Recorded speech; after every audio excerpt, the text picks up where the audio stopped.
ہرات میں حضور علیہ السلام کی اولاد سے ایک شہزادی بیوہ ہو جاتی ہے تو وہ اپنے بچوں کو لے کر کے سمرقند میں آتی ہے اور پوچھتی ہے کہ یہاں کوئی شخص ہو جو مجبور لوگ مفلوق الحال لوگوں کی مدد کرتا ہو۔ تو لوگوں نے بتایا کہ یہاں دو بڑے سخی لوگ ہیں، ایک مسلمان ہے اور ایک مجوسی ہے۔ تو اس نے کہا مجھے تو مسلمان کے پاس ہی جانا چاہیے، اور گئی اور کہا کہ میں مفلوق الحال ہوں، میرا خاندان رسول صلی اللہ علیہ وآلہ وسلم سے تعلق ہے، غریب الدیار ہوں، شوہر کا سر سے سایہ اٹھ گیا ہے، یہ بچے ہیں، تو آپ اگر میری مدد کر دیں تو میری سفید پوشی کا بھرم باقی رہے۔ تو اس نے کہا کہ بہت سارے لوگ آتے ہیں اور اس طرح کی باتیں کرتے ہیں، تم بتا سکتی ہو کہ تمہارے پاس کیا ثبوت ہے خاندان رسول سے ہونے کا؟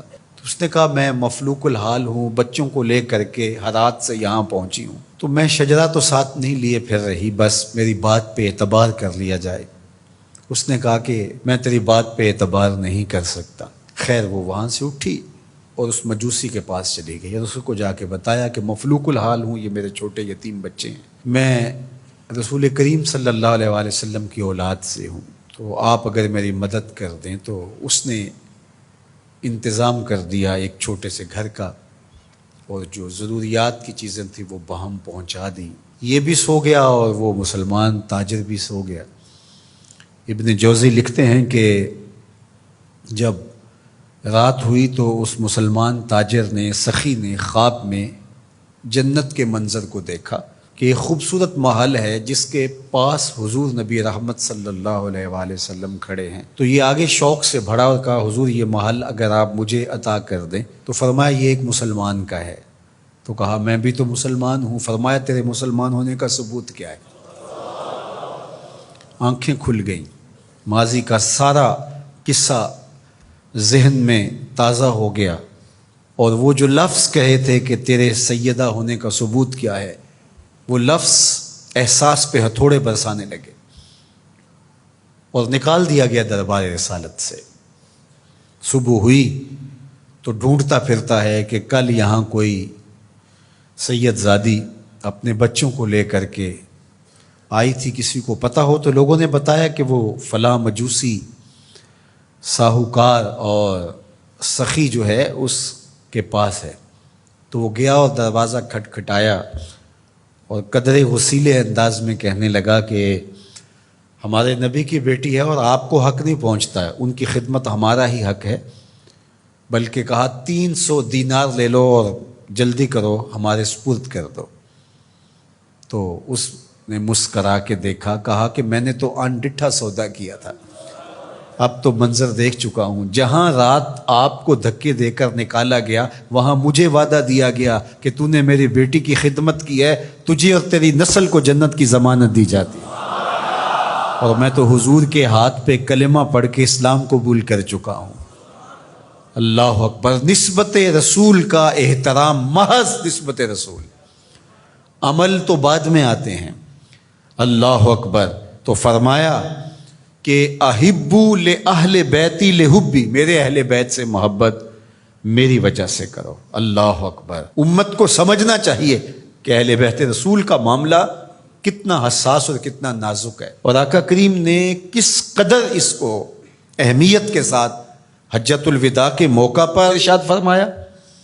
اور دوسرا، حضور علیہ السلام نے مقام خم پر باقاعدہ خطاب کرتے ہوئے ارشاد فرمایا، یہ مکہ اور مدینہ کے درمیان ایک جگہ ہے، الا ایھا الناس، اے لوگو، انما انا بشر یوشک ان یاتی رسول ربی فاجیب، فرمایا کہ میں بشر ہوں، موت کا فرشتہ پیغام لے کر میرے پاس بھی آئے گا اور میں رب کے بلاوے پر حاضر ہو جاؤں گا۔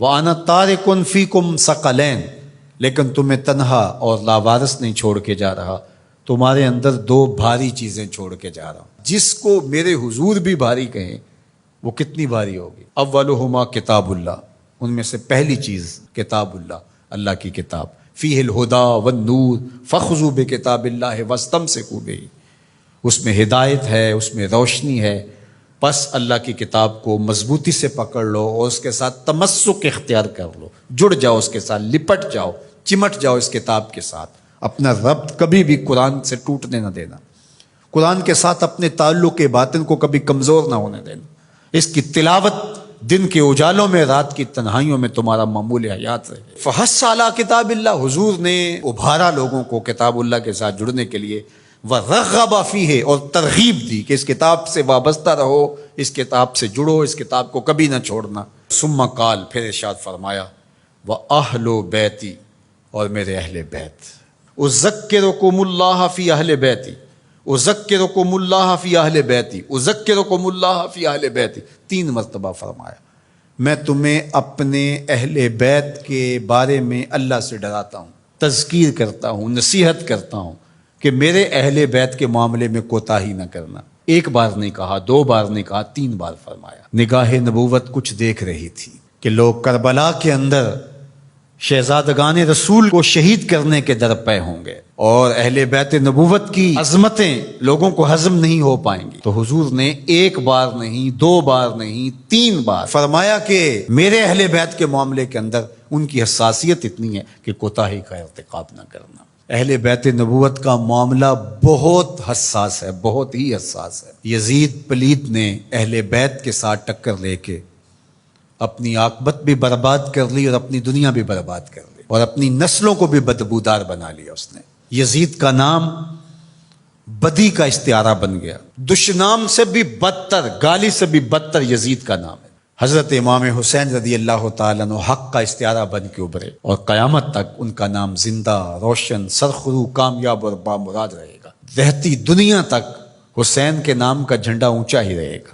اہل بیت کے لیے دلوں میں محبت جو موجزن نہیں رکھتا سینے میں، اس کے سینے میں پتھر رکھا ہوا ہے، اس کے سینے میں کسی مومن کا دل نہیں رکھا ہوا۔ یہ پیار تو ہر وقت سلگتا ہے، لیکن جو ہی محرم کے ایام آتے ہیں تو پھر خوشبوئیں پھیلنا شروع ہو جاتی ہیں، اور ان کے لیے دل میں جو جذبات پیدا ہوتے ہیں، اللہ اکبر، ہماری 1000 جانیں تصدق ان کے قدموں سے لپٹی ہوئی خاک پر۔ دین کے جھنڈے کو جس طرح انہوں نے اونچا رکھا، سرخرو اور سر بلند کیا، قیامت تک یہ امت خراج پیش کرتی رہے گی، اور محبتوں کے نذرانے ان کی چوکھٹ پہ پیش کرتی رہے گی۔